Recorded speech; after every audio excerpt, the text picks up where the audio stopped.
rencontré En fait, Neige, je l'ai rencontré à la Défense, c'était en 2017. Je venais d'arriver, j'avais la coupe courte et je venais de tourner le clip de Barack Adama. J'étais une figurante et j'étais juste derrière la modèle. Partie 2. Donc, j'arrive à la Défense et je la vois. Donc, Neige, j'étais sur son Insta. Et sur ses photos, ça montrait un nez beaucoup plus long. Elle était de profil comme ça et ça montrait un nez beaucoup plus long, beaucoup plus long, beaucoup plus long, beaucoup plus long. Et donc, du coup, avant, comme elle venait de commencer, donc la vanne est plus long et il y avait des photos d'elle d'avant et tout. Il y avait même une photo avec une voiture, c'est marqué Neige. Et donc, du coup, je la vois et je la regarde. Et je lui fais Neige. Elle me fait, avec son chapeau, elle avait son chapeau et tout ça. Ah, oui, oui. Je lui fais, ça va? Oui, oui, oui, oui. Et non, mais. Et je lui fais, je peux venir? Ah oui, oui, viens. Donc, je me rends compte que sur la photo, elle a mis le nez plus long. Et en fait, elle a un nez plus court. Ouais, du coup, je me pose. Elle avait son plateau, son Big Mac et tout ça. Et je dis, Neige, c'est toi, ça va? Elle me fait, ouais, ouais, et toi? Je dis, moi, j'adore. Enfin, voilà, j'ai écouté 2-3 tes sons et tout. T'avais fait ton feat et tout. Après, je sais même plus le rappeur de l'époque. Et je dis, oui, Neige, j'adore tes sons et tout. Elle me fait, ah, merci, écoute. Tu sais, moi aussi, j'adore. J'ai été une chanteuse et tout. Je fais, ah, chanteuse? Vas-y, je t'écoute. Après, je commence à chanter, je sais pas, n'importe quelle chanson. And I'm feeling good, no one gonna care, and I'm feeling alright. Mais à l'époque, je chantais une autre chanson. Voilà pour cette partie 1. Je rentre, j'ai son numéro, donc je suis contente, j'ai le numéro de Neige, tu vois.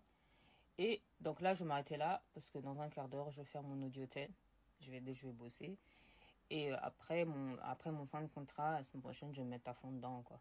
Voilà, j'ai emménagé dans cet appart avec le business, donc je vais continuer. Je vais continuer. Et je vous raconterai la deuxième partie un petit peu plus tard. Likez, commentez, partagez. Envoyez lui-même.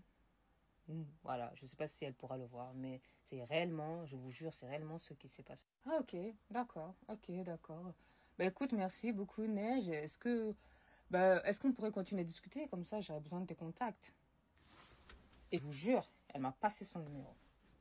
Écoute, bah oui, écoute, prends mon numéro. Tu sais, j'aurais pu me répondre sur Insta. Écoute, prends mon numéro, donc je note son numéro. Et voilà, si t'as un souci, tu m'appelles, je suis là. Voilà. Et donc, j'étais toute contente, je disais Neige et tout. Et j'ai dit ciao, ciao, Neige. J'allais au McDo La Défense et tout. Et donc, elle m'écoute. Elle m'écoute.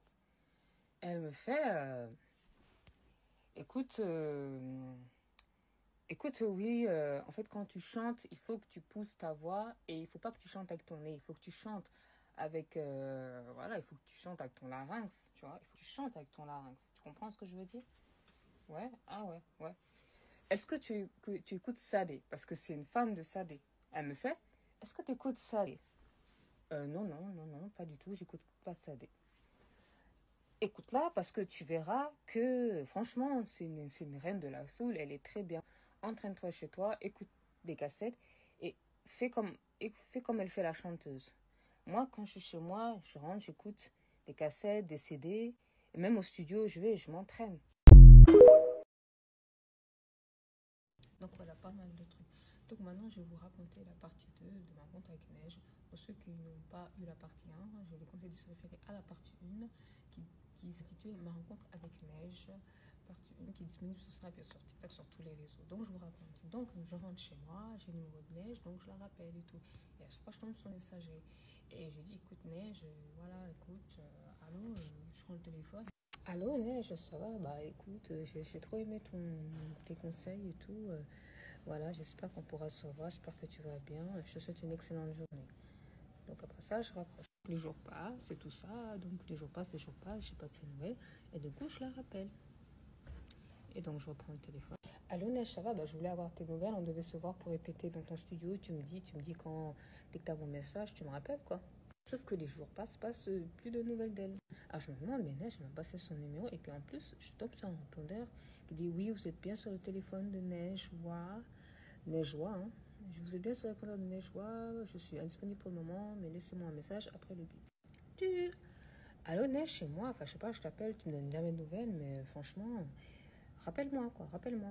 Donc les jours passent, ça fait plus d'une semaine et tout, là, je commence à péter les plombs, une semaine et demie, deux, je dis, ouais, c'est bon, là, il faut que je l'envoie bouler, quoi. La meuf, elle est chanteuse, elle sait qu'elle a un emploi du temps chargé. En plus, c'est sa première année de carrière.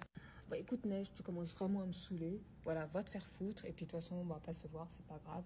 Dis-moi si tu peux pas me répondre au téléphone, envoie-moi un message, n'importe quoi. Donc la meuf, elle me donne un message pour jamais me répondre. Et c'est là que j'ai calculé certaines meufs du Maghreb, parce que certaines meufs du Maghreb, attention, je généralise pas. Elles ont de l'assurance, mais elles ne tiennent pas à leurs promesses. Voilà. Ça veut dire qu'elles travaillent avec toi quelques temps, puis après c'est fini d'ailleurs. Je vais vous raconter une anecdote vis-à-vis de ça. Donc j'ai plus de nouvelles, mais je me dis, ah, peut-être, je me suis dit, j'en ai parlé à mon copain, il m'a dit, c'est pas grave, laisse tomber, c'était un Algérien à l'époque. Et je me suis dit, peut-être comme elle est célèbre, son manager lui a conseillé de ne pas répondre. Donc après, j'ai pas essayé. Hein. Donc, c'est peut-être plus tard. J'ai dû peut-être essayer. Non, j'ai même pas essayé, parce qu'il m'avait dit de j'ai supprimé le numéro. Donc en conclusion, si un chanteur vous donne le numéro, assurez-vous qu'il soit joignable, sinon prenez le numéro du manager, c'est mieux. I understand you.